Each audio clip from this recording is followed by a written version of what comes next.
What's going on, Badger Nation? Welcome, everyone, to a very special episode of our Amazon advertising strategy podcast. Very exciting episode, and I'm very excited to announce our guest co-host for the next 4 episodes. The one, the only Elizabeth Green of Jungler.com. JUNGLR.com. Elizabeth, I have such an admiration and respect for anyone who is a true technician, a true practitioner of Amazon advertising, down there in the weeds, taking care of business with Amazon advertising. And you are so generous with your with sharing of your expertise everywhere. I actually don't even know how you do it. You share on your LinkedIn. You share in our Facebook group at badger.com/Facebook. You share in other Facebook groups that we are both mutually in. And even sometimes I'll join a Facebook group and then I'll just see you posting it. You're already there posting things. You are so generous with your information, and your information I know will resonate with this audience because it is so just good, clean optimization, and I absolutely love it. It is a privilege and an honor to have you on the show. So thank you so much for being here. How's it feel? It feels awesome. With that kind of introduction, I hope I can live up to it. No, in a lot of ways, so I've done other podcasts, but this kind of feels like the big leagues. Like this is the show for technical, in the weeds, deep dive practitioner, and I'm totally stoked to be able to be here. I dig it. For those of you watching on YouTube, and Elizabeth, you can't see this because this is on camera too. I added a new whiteboard feature to the show, which will change every episode. Today it says, the Amazon PPC podcast you've been dreaming about. And then PPC go brr, if you are you familiar with that meme? Yes. Did you see the one in the Times Square? No. Oh, they put a billboard up. Yes. Yes. It's the best. Yes. And then I have tacos crossed out, and underneath it, I write ACOTS, at cost of total sales. The T should be for the S for sales, not the A for ad cost. Anyway, we have something really, really good planned for today's episode.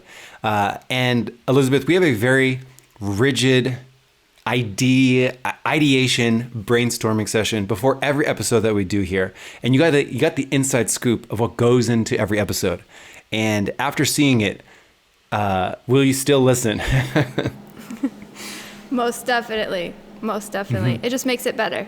We generated a ton of different ideas, and this one we both picked because it is timely, it is fitting, and it really reveals a lot about Amazon PPC in a way that maybe people feel, but they haven't really talked through it. So we're going to talk through it today. And it is one of these topics of the Amazon conspiracy theory.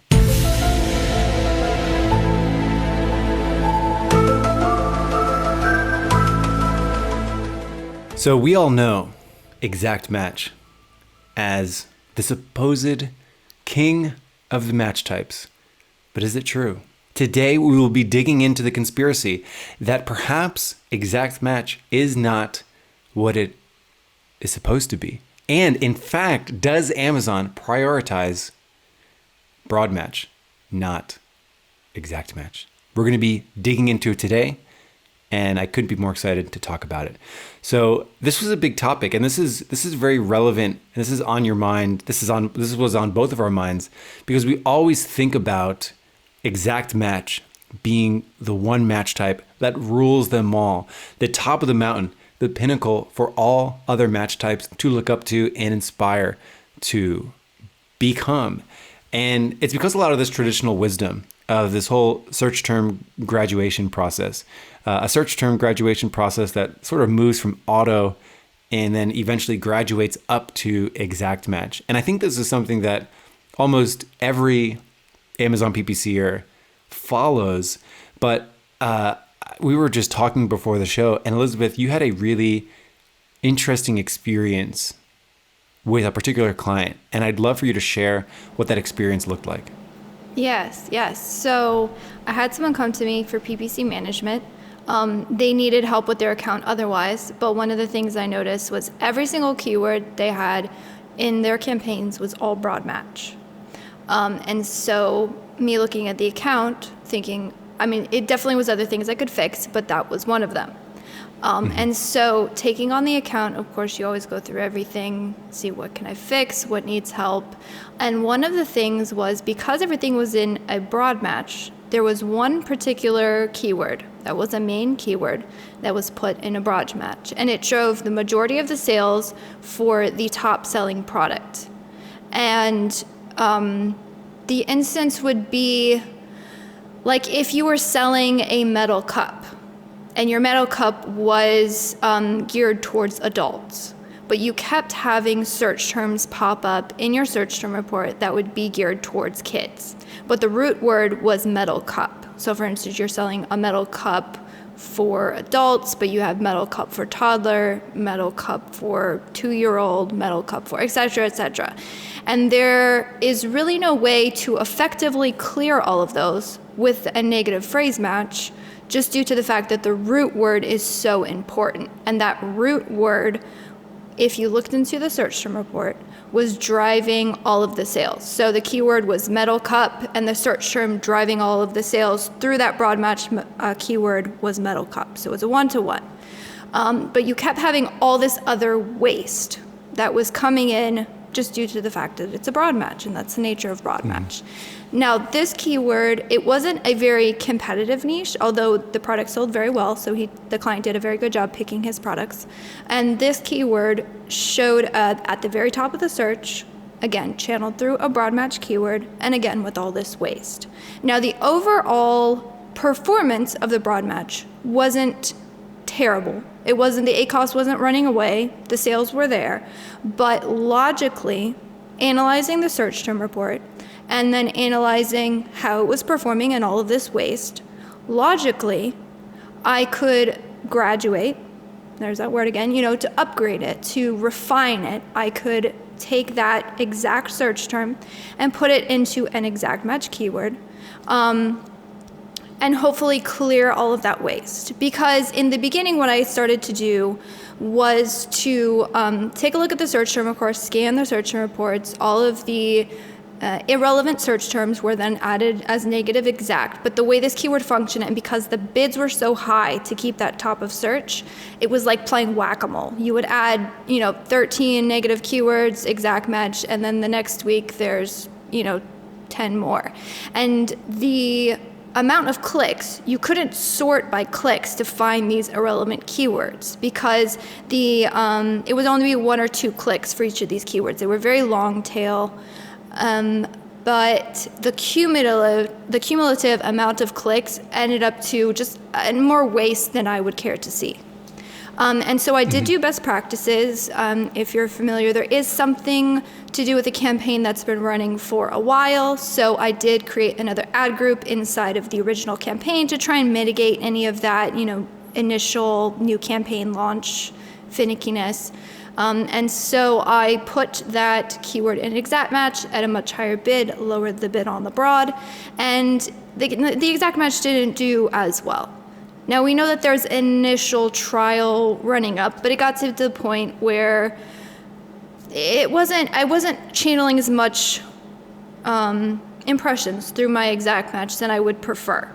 So what I ended up doing to try and, force that switch, I did wait a while, to see that I could gain traction on it, and I did.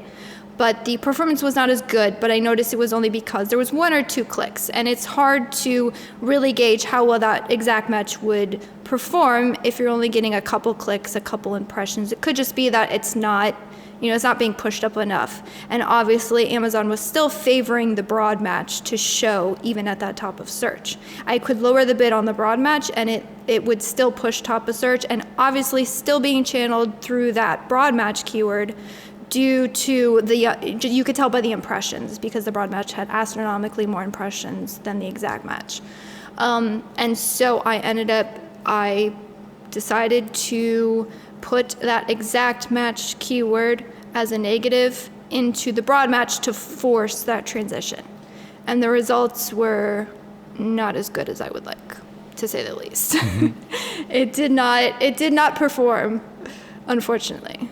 And like that's what sort of spurred us picking this topic, because I probably see it once a week in like online, somebody asking a question where someone basically says, hey, the traditional wisdom says, the best practice says, if you have a broad match, you look at what the things are that are actually converting in your search term report. You go into your search term report.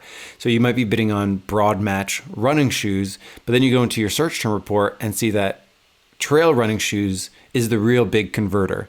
So you, or I'm sorry. So that can happen, but I mean, that's a traditional wisdom. You go and you look at what's actually getting the orders.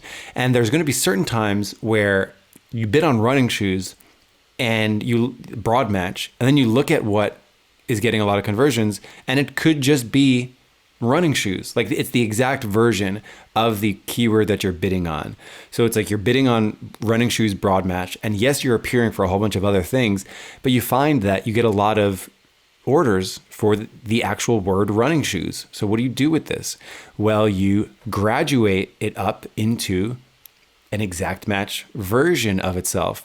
So you move it maybe to a new ad group, maybe to a new campaign. Maybe it's doing so well you want to graduate it up into a single keyword campaign. Whatever it might be, this whole graduation process, the reason why it's traditional wisdom, the reason why it's a best practice is because when it's in the broad match, you're bidding one bid for a variety of things. So if you're getting conversions for trail running shoes and running shoes, these things are probably converting at different rates. It would make sense for you to peel these out and stick them into their own spot so that you could bid specifically to that keyword. You could bid specifically to what that actual word is worth for you.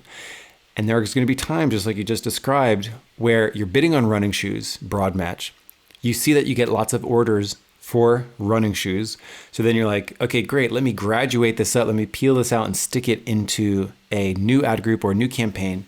I could do my specific bid optimization now just for the exact match version.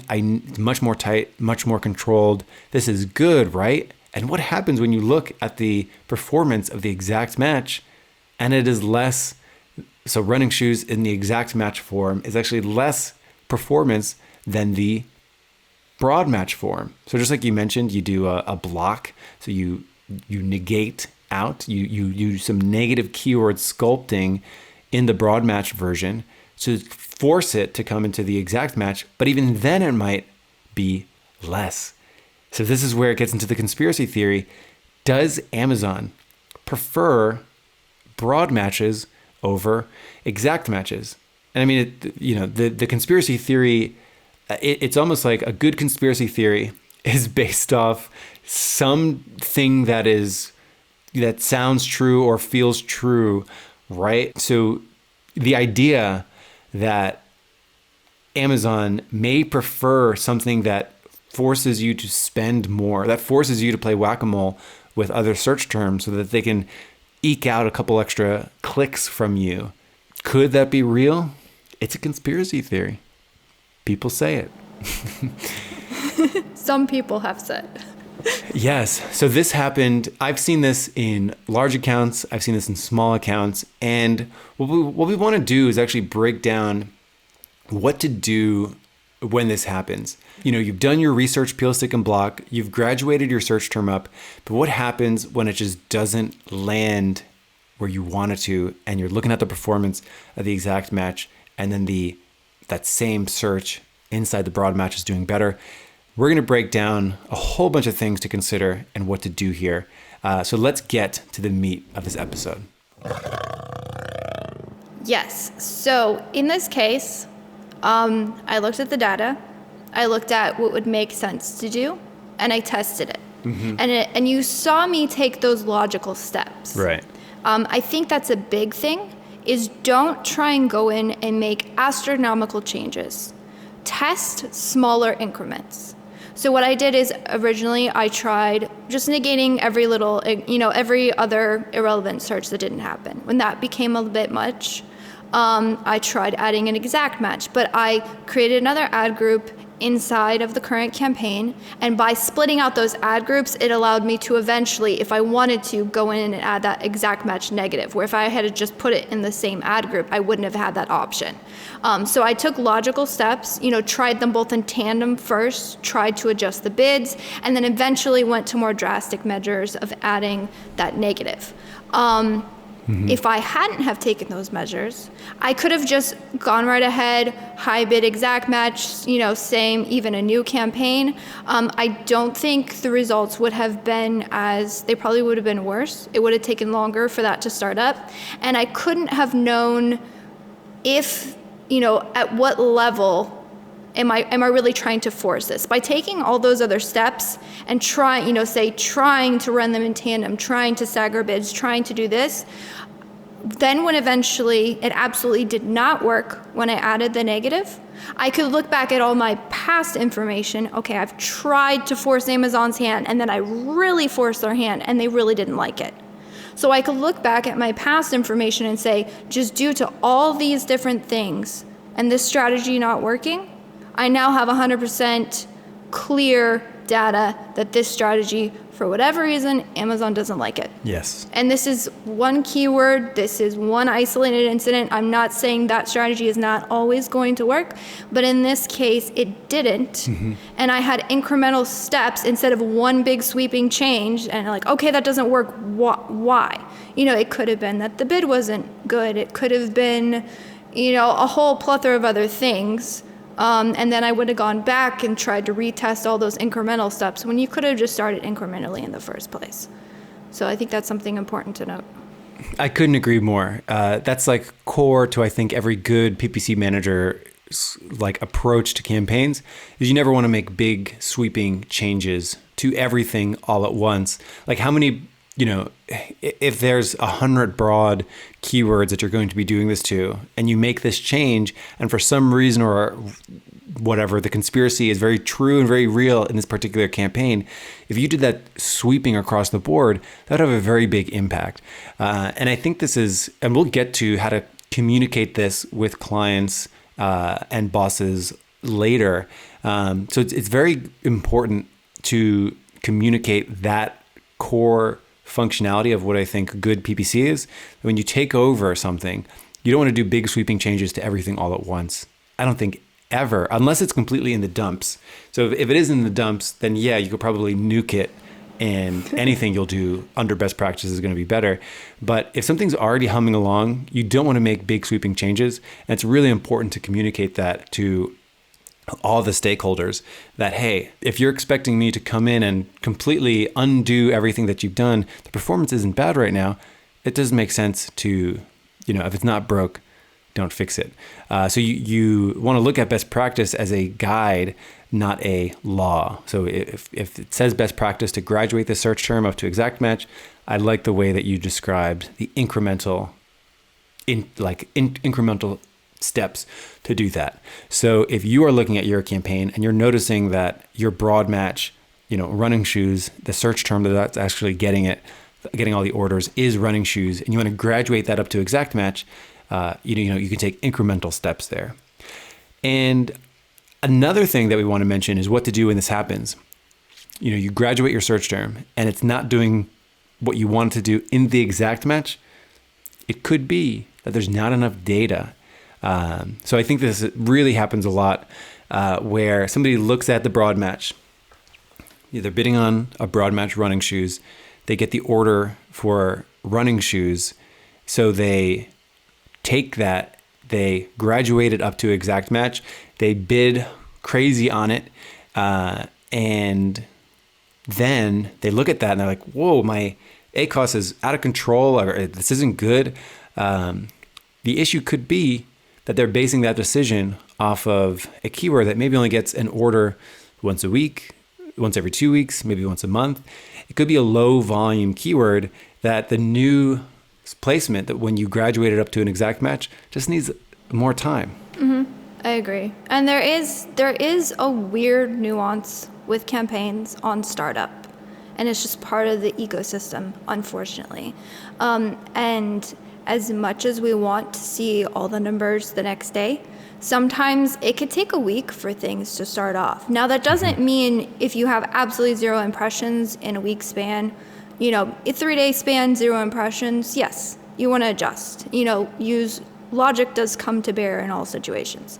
But to not immediately have astronomical sales out of the gate, or to be everything channeled through this keyword in the beginning, there are nuances to any ad platform. And on Amazon, new campaigns being a little bit slow to start is one of them. So as far as taking something from abroad into an exact, and then why is this not working immediately? That could be a factor as well. As well as to your point that not every keyword is going to do amazing at top of search. I have heard the logic that top of search has the best conversion rate, and therefore that is everywhere you want to be. So there's a lot of interesting and very good and interesting special campaign build out strategies to try and always get that top of search. A popular one is the percentage adjustments, making sure to increase those for top of search. And while percentage adjustments or placement adjustments can be a wonderful thing and a wonderful tool, that doesn't mean that every keyword is going to function well at top of search. And so just taking that into account can be important to look at as well. Yeah, that's a perfect point because, let's say I'm bidding on broad match running shoes with a low bid, and I appear in rest of search for running shoes and I convert and do well.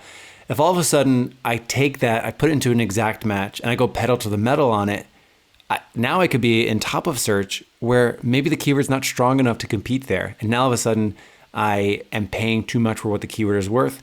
And it actually is not the conspiracy theory. The conspiracy theory is not true in this case. It's just that the position of where it happened needed to be taken into account. So perhaps it needs a lower bid in the exact match. Not every keyword, like you mentioned, needs to be on page 1. And I think another thing, so we touched on like 2 examples where maybe the conspiracy theory would not be real, where you're graduating something from a broad match search term to an exact match that doesn't have a lot of data. So, you're expecting too much from the particular keyword. It only had 1 or 2 orders over a month in the broad match, and now it's in the exact match. If you've only got 1 to 2 or 3 orders in a month, it's very possible you might have 0 to 5 in the next month for that same keyword as an exact match. So that could be a case where the conspiracy theory is not true. And then you have to look at the positioning. Maybe you were getting conversions at your rest of search, cheap cost per click, and now it's in exact match. You shot up to top of search. It just doesn't make sense to be there. You're paying too much. So that could be where the conspiracy theory is not real. But let's say the conspiracy theory is real in your account and you've got a whole bunch of broads. There are 2 things that you can do to make the broads as good as possible. One of them being bid optimization. Yeah, bid optimization will be very important when you're looking at broad match keywords, especially ones that have particular searches that, in this case, it was the exact root keyword that was the main keyword for the product, and it was just being channeled through the broad match, and the product was ranking very well. We also did tests, so if we turned it down a little bit, it didn't rank as well. So in this particular case, what we did is we allowed that individual keyword to kind of do its thing while keeping a very close eye and, on the bid optimizations, but then just adjusted everything else around that. So the overall account did very well. I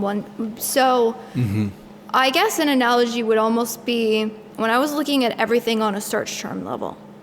And it's very hard to not do this when you start really digging into data. Because when you start getting really in the weeds, I mean, you can look at all the search terms and you look at the ratio to the keywords. And so you can adjust everything on a keyword level, which inside the ad platform is the most incremental technically. You can, really adjust things on a bid level. But in reality, you can't make a bid for search terms. Right. Yeah. But in reality, all of the spend and the metrics happen at a search term level, and they're then funneled up to the keyword. So if you're really trying to tightly control, technically speaking, if everything was in an exact match, you could, on some level, control your bids at a search term level. Some level, because there's weird nuances to exact match keywords, if we really want to get into the weirdness of that. But the close match and variance. Yeah. Yes. Plurals, prepositions, and two-letter words. I found that out recently. I had a weird thing. So there's variance in exact match as well. What was that weird thing? You piqued my interest. So I found a search term. It was bidding on Mr. and Mrs., and it was an ampersand. And the ampersand in the keyword was translated as the word and. And I was like, wait, I didn't realize they made that correlation. That's interesting. So I went digging and asked a bunch of other smarter levels than me.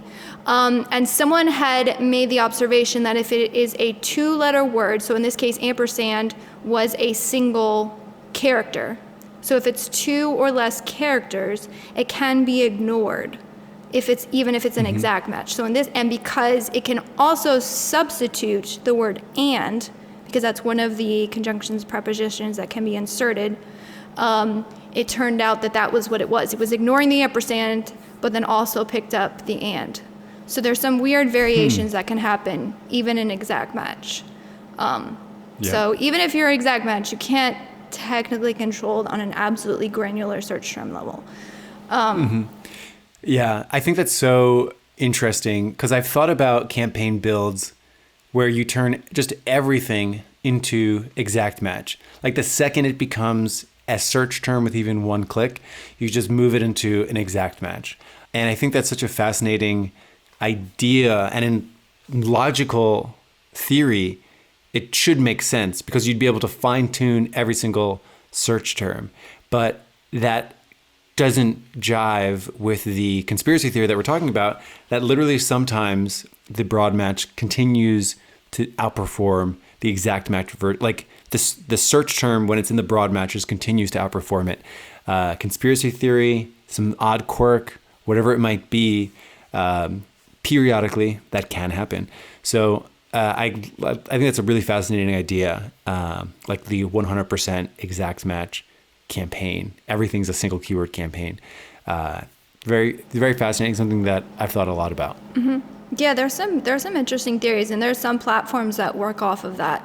The exact match, only single keyword campaigns, playing a lot with percentage adjustments, which is very interesting because you are so micro controlling, and that's really what it gets down to is. It comes back to platform nuances. So on Amazon, there's every platform, every ad platform has its weird quirks and nuances. And I happen to know the Amazon ad platform very well. Oh, yeah. We don't mess with other external platforms. And that's the reason is I've always said, if we are going to get into another platform, I want to be as specialized in another platform as I can be with Amazon. And that takes a lot of time, and it takes a lot of just in the weeds doing. Yes. And that brings up exactly the spirit of this episode, where it's like, yes, you have the logical steps that should make sense. And then you have this art component to it where you need to look at it and, make qualitative judgments based off the quantitative data that you're getting. So the logic says always graduate, always do exact match every single time.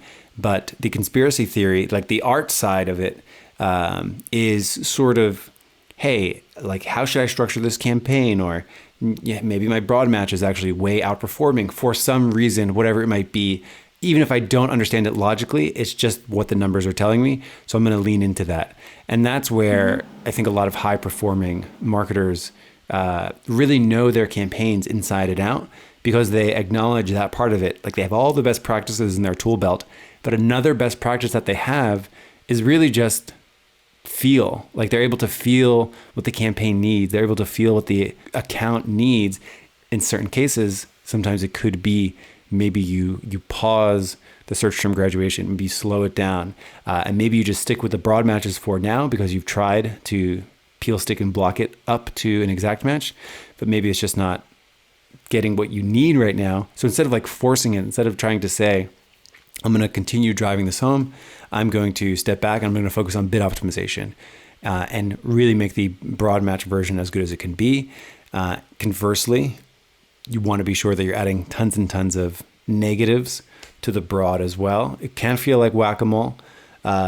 So you want to be reactive and look at your search term report, but I like to also get a little proactive with my search term report, like punch in that keyword into keyword research tools, see what comes up, see if you can find any phrase match negatives that you can add before they even trigger anything inside your search term report. That way you can sort of get ahead of the ball and block things out. I always think negative keyword management is not complete unless you do proactive stuff to like take the keyword, punch into a keyword tool, see what kinds of things are maybe related. Like in your example, metal cup for adults, you punch in metal cup into a keyword research tool and you might find metal cup for children. Boom, you can negative phrase the word children. Yeah, and in that example I shared, you could negative phrase match kids, you could negative phrase match children. And that wasn't exactly an exact representation of what was happening in my exact example. There wasn't that option. It was more like style differences is what it ended up being, and there was no one style, unfortunately. But yes, if you were proactive and you had an example like that, using a very strategic negative phrase is exactly a way where you could get around that. Yeah. And I think the last point to make is how do you explain this phenomenon when it happens to a client? If you're managing campaigns for clients, how do you explain it to a boss who maybe knows something about Amazon advertising? And they probably, if they know anything, they probably know that broad match is way worse than exact match. Or how do you explain it to yourself when you look in the mirror? You shut that monitor off and the screen goes dark, and then you see yourself in the reflection and you're crying a little bit because why is broad match doing better than exact match? How do we rationalize this? First of all, like how do you approach this? Like with that particular client, how did you approach this situation? Well, in this case, I didn't have to go play catch up with the client, fortunately. We were very communicative, especially because it was a new client. We're often, very, okay, this is a strategy we're running, this is what we're trying. And so in this case, I had already relayed to him the issues with the broad match and what I was seeing in those, again, the incremental steps. And then when it came time to, and the reason why I was so careful with this was because it was one of the main keywords and the main sales drivers, which if you make drastic changes, especially to your high sales campaigns, keywords, even if the performance isn't as good, you often tank sales in the entire account, which is why I was so made much more of an effort to be communicative about this versus if it was, if it's just one of the long tail keywords that's sitting there that it made incremental sales, I could do tests all day long and it's not really going to affect the overall numbers in the account as much. In this case, it definitely did. And so I was communicative up front about exactly what was happening, exactly the logic, and explain the logic. And so he understood the logic of why we were trying what we were trying. And then when eventually it didn't work, I definitely had a moment of, I just screwed this up and now I have to fix it. And luckily for me, the fix was simply archiving a single negative keyword. There are times when it feels like almost as if you're giving up on a strategy and you want to push forward on this because logically it makes sense. But if the data is telling you it's not making sense, then you need to go with it. Because if I would have pushed forward, the end result would have been a poor performance. And so the first month, it was not what I had hoped getting into the account. And then the second, unfortunately because of that, then the second month, when instead of trying to fight what was happening. I worked with what was happening. So if you were to give an analogy, it was almost like if you were trying to be a drill sergeant, and everyone needs to be in its place, and everything needs to be aligned, and everyone has to step to and perform for me on command at all times. And at some level, in some accounts, in some keywords, they don't like that, and they rebel. And so you have to kind of nurture them and allow them to grow and use bid optimization to make smaller adjustments that will rein them in and keep them within the playground without, completely stifling them and tying them to a chair. And so that's what we did. We focused on bid optimization. We focused on just letting the broad do its thing. Because like I said before, it wasn't an if performance was absolutely horrendous. That would be a completely different story. If, we're at over 100% ACOS and just, everything was terrible and we're not profitable. It was working okay, but I know it could be better. And to be honest, prior to signing on with us, one of the other reasons was they weren't really in the account much. Thankfully, the cost per clicks in the niche were low, so they could just let it run okay, but there was no one who was in the account a lot of time.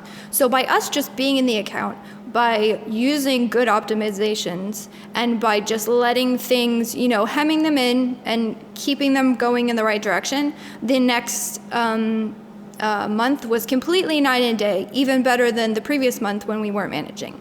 And the feedback from the client was, "You guys are geniuses. What did you do?" And it felt almost as if we didn't do anything. We simply nurtured what was there, with of course adding the additional keywords, and we still added other match types, but just almost playing it as if it's an orchestra, a little more here and a little more there, and letting things kind of flourish instead of being so tight with making sure all the ducks are in a row and everything's beautiful and in a line and straight. Some niches, and sometimes it just doesn't work well like that, unfortunately.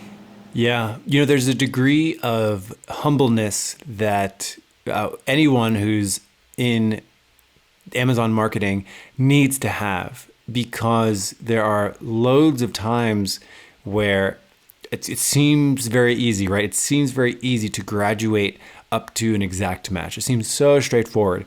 So it's very easy for us to swing in our Tarzan vine, or do some kind of superhero, like you were flying and then you just hit the ground type thing as a superhero, where you like punch the ground. I don't know if you're a fan of superhero movies, but for us to sweep in and say, "Hey, this is so easy. This is exactly what we're going to do. Let me go do it, and everything's going to be okay." And I feel like that's definitely the wrong approach to take, because you will get humbled. You will see times where maybe segmenting every single product into their own individual campaigns was too extreme of a move, and performance isn't matching what it was when you had a lot of products grouped together. Or maybe you graduated a search term up from its broad version to an exact match, and then for some reason the performance isn't what you had expected. The degree of sort of being a technician, of sort of getting in there and saying, "This is what the best practice says, so this is what I understand it to be, this is what I'm going to do," to have the humbleness to say, for whatever reason, maybe it's some kind of Amazon preference for a particular broad match. In this particular case, I need to be humble and reverse course to get it back to, because we talked about how to get it even better than what it was with bid optimization and more negatives, and understanding where the placements are. So we talked about ways to make the broad version even better. But definitely a degree of humbleness is needed in this profession, because without a doubt, we will be humbled from time to time. So Elizabeth, I have one last question for you. Is broad match better than exact match? Sometimes. Okay. Yes. It's very hard to say, right? Like it's kind of blasphemy. It's really kind of blasphemy to say anything like that. I still want to give it up to exact match.